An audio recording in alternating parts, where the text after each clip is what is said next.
Mariano, muy bienvenido a la 7ª temporada de la Liga de la Ciencia. ¿Viste lo que es esto? Hermoso, la verdad que espectacular. Una belleza esta nueva escenografía. Vamos a aprovechar mucho. 7 temporadas de la Liga de la Ciencia. La verdad que es una grata sorpresa. Es buenísimo saber que un programa de ciencia sobreviva a 7 años. No me extraña por lo bueno que es este programa. Muy bien. Yo me corro, ustedes. Pero bueno, fantástico esto porque nos va a servir, bueno, a todos nos puede servir, pero particularmente para compartir nuestras temáticas espaciales. Excelente. Bueno, ¿de qué vamos a hablar hoy, Mariano? Bueno, vamos a hacer una especie de acertijo astronómico musical para empezar. Así que yo les voy a poner acá una placa de un simple... Este año, casualmente, 2023, se cumplen 40 años del lanzamiento de un disco pilar de los 80, que fue Synchronicity de Police. ¿Mirá? Todos conocemos el tema Every Breath You Take, Cada vez que respiras, que fue el gran simple de ese disco, que fue el número 1 de ese año. Temón. Y un corte de difusión, bastante menos conocido, pero igualmente una muy linda canción, que se llamaba Rey del Miedo, del Dolor, King of Pain, ¿no? Y bueno, ustedes dirán, bueno, esto es un programa de música, de rock de los 80, no, esto es un programa de ciencia, pero resulta que esta canción tiene algo muy particular que a mí, desde que la escuché allá en los 80s, me llamó mucho la atención, que es la primera frase, que nos va a permitir anclar a todo lo que va a venir después. Así que vamos a escuchar esa primera frase de King of Pain de Police de 1983. A ver cómo dice.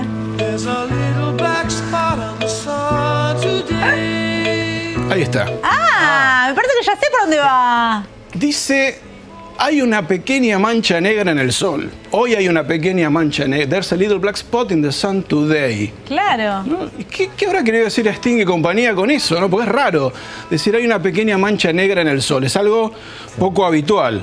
Bueno, la pregunta es, ¿qué tiene que ver este tema con los antiguos chinos, con Galileo Galilei y con el sol? Así que vamos a ir justamente... Amo estas conexiones. Estas conexiones, vamos a viajar no a los años 80, vamos a viajar 3.200 años para atrás, 1.200 antes de Cristo, época de los que los grandes astrónomos chinos registraron anomalías en el cielo, como por ejemplo supernovas, cometas. Los astrónomos chinos obviamente en esa época, y todos, no tenían telescopios. Y según nos dice la historia de la ciencia, estas gentes fueron las primeras en ver manchas solares. Las manchas solares normalmente las vamos a asociar a un fenómeno del Sol, que ya vamos a contar, y uno pensaría que requieren un telescopio. Sí. Pero no lo tenían. Claro, ¿y cómo pues hicieron? Entonces, ¿cómo hicieron? Con algún filtro, porque si no te... Claro. A simple vista y con un filtro que es la naturaleza. ¡Apa! Con nubes. Las nubes, claro. Y otro filtro natural que tenemos, que es cuando el sol sale o se pone, que la atmósfera lo filtra, y eventualmente, si hubiese manchas solares grandes, lo podemos ver a simple vista. Yo pensaba que el primero en observar manchas solares era Galileo, esa era la memoria que yo tenía, pero esa se ve que nos olvidamos de los chinos. Exactamente, esa es la historia convencional porque Galileo aplica el telescopio. No solamente Galileo, otros astrónomos de principios del siglo XVII, como David Fabricius y Galileo, empiezan la observación sistemática de manchas solares con la ayuda del telescopio. Galileo, de hecho, hace un libro, una obra que se llama Historia y Demostración en torno a las manchas solares, de las cuales hemos extraído un dibujo del 1 de julio de 1613, donde él enuncia estas manchas raras que el Sol tiene, que le aportan al Sol dos cosas. Primero, imperfección.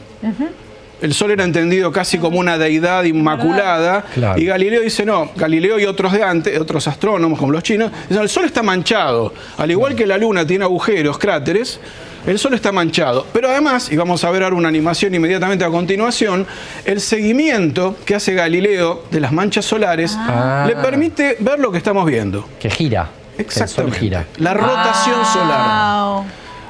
Antes de saber exactamente qué eran las manchas solares, Galileo se dio cuenta que el Sol rotaba sobre sí mismo. Es un movimiento que le lleva más o menos 25 o 26 días, y eso lo emparentó también a otros cuerpos naturales que tienen rotación, empezando por la Tierra, obviamente. Bueno, lo que vamos a ver ahora es una animación contemporánea, ya no son los dibujos de Galileo, esto es de los últimos años, donde esencialmente vemos lo mismo, la rotación solar, las manchas solares, algunas grandes, otras pequeñas. Enseguida les voy a contar los tamaños, pero es importante esto de que las que se ven a simple vista eran y son aquellas especialmente grandes, ¿no? El Sol básicamente vamos a entenderlo como lo que es una estrella. Una estrella es una bola de gas, todas las estrellas son grandes bolas de gas incandescente. Técnicamente hablamos de plasma, cuando el gas está tan caliente, están los protones separados de los electrones, pero básicamente es una bola de gas hidrógeno que tiene un núcleo, que dice core, un núcleo más o menos que tiene un 10% de su tamaño. Tiene ese núcleo que es donde se produce donde se libera la energía por fusión termonuclear. Tiene una zona que lo envuelve, que se llama zona radiativa, donde la temperatura baja de los 15 millones de grados iniciales a 7, 6, 5, 2.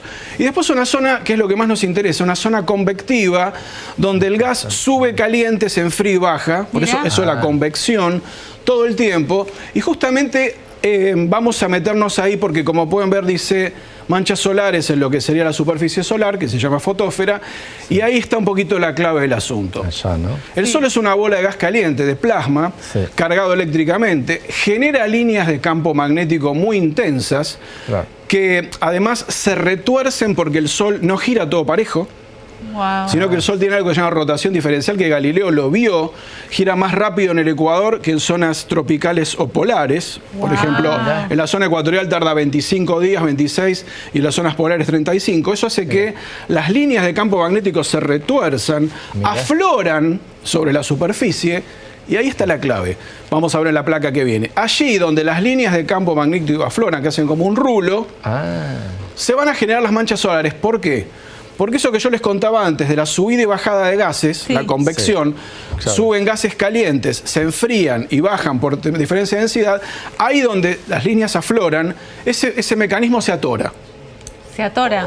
Se atora y los gases en esas zonas se enfrían en relación a todo lo que está alrededor, y eso es una mancha solar, es una suerte de isla magnética, una zona más fría, entre comillas, porque no es que sea fría, tiene 4.000 y pico de grados centígrados contra 5.500, y esa diferencia de temperatura hace que las veamos oscuras. Y las manchas solares, esto es una mancha solar típica que tiene forma de huevo frito, como podemos ver.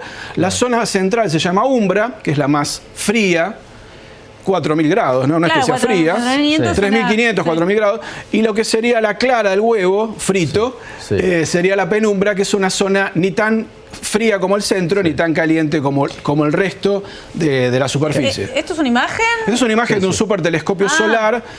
Fíjense que también se ven como granos de choclo, parece. Esas son celdas, son gránulos que tienen que ver también con esa convección, pero particularmente fíjense lo que es el corte, ¿no? Lo que produce una mancha solar, y ahí podemos decir es una suerte de isla magnética donde ese flujo de gases está anómalo.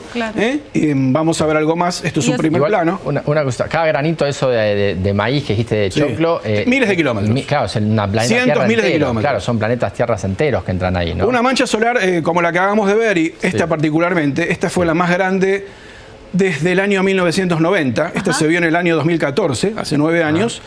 Esa que ven ahí tenía 200.000 kilómetros. Y este son el tipo de manchas que se ven a simple vista. Eso es un punto interesante porque nos lleva un poco al principio, ¿no? Y justamente el conteo de manchas solares, que es una actividad que se hace a nivel amateur incluso, nos permite trazar este tipo de curvas, que como vamos a ver, este es un modelo de los ciclos de actividad solar del 90 hasta ahora. Está marcado ahí en amarillo el presente, 2023. O sea, cada 10 años más o menos.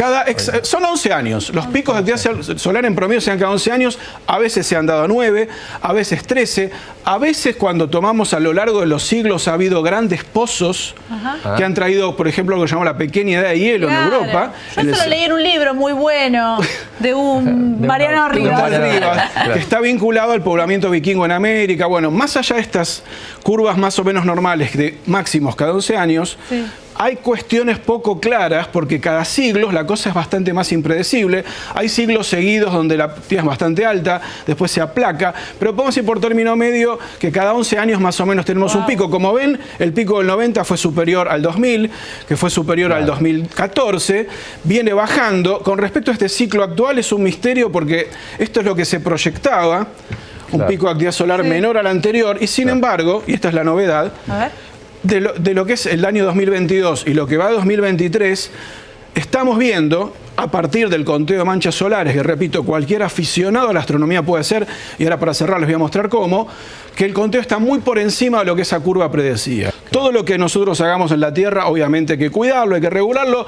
pero el que manda es el Sol. Si el Sol baja un poquito, sube un poquito, acá se nota dramáticamente. Y esta es una forma de mirar, como les decía. Tenemos otra más sencilla, que es una de las que usó Galileo, por ejemplo, que se llama proyección solar. Ah, claro. ¿Cómo haces? ¿Qué es lo que está haciendo acá? Fíjate, esto lo hacemos en el planetario todos los fines de semana. Es un telescopio común y corriente, ni siquiera con filtro. Es un telescopio que acá no tiene ningún filtro. Bien. Y directamente lo que no hay que hacer nunca jamás es poner el ojo en un telescopio. Eso, nunca. Sol, jamás. Exactamente, porque puede producir ceguera, y esto no es broma. Y lo que hacemos es apuntar el telescopio al Sol. ¿Cómo podemos saber que está apuntando? Miramos la sombra en el piso. Cuando la sombra es la más corta posible para el telescopio, está apuntando al Sol. Y una pantalla blanca que podemos ubicar en una caja negra. Y podemos ver, esa imagen es tal cual, Y ahí se ven las manchitas. Ahí se ven las manchas solares. Es una forma de verlas sin ningún tipo de peligro. Y justamente también esto permite, por ejemplo, observaciones colectivas. Claro, eso te iba a decir. Está bueno porque todos podemos ver y ir señalando.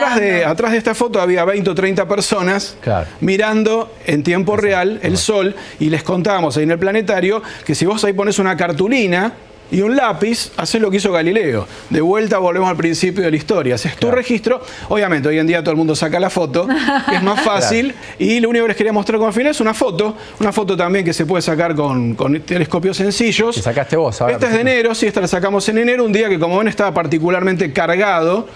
Y como decía la canción de Police, hay una pequeña mancha negra en el Sol en el día de hoy. Esa que ven abajo al centro se vio a simple vista en el mes de enero. Todo Excelente, espectacular. Mariano, Y me gustó esto de que el Sol no sea perfecto, ¿no? Ese cambio de paradigma, de que tenga manchas y de lo que nos dice y de las repercusiones que eso tiene en la Tierra. Me parece hermosa historia de la ciencia.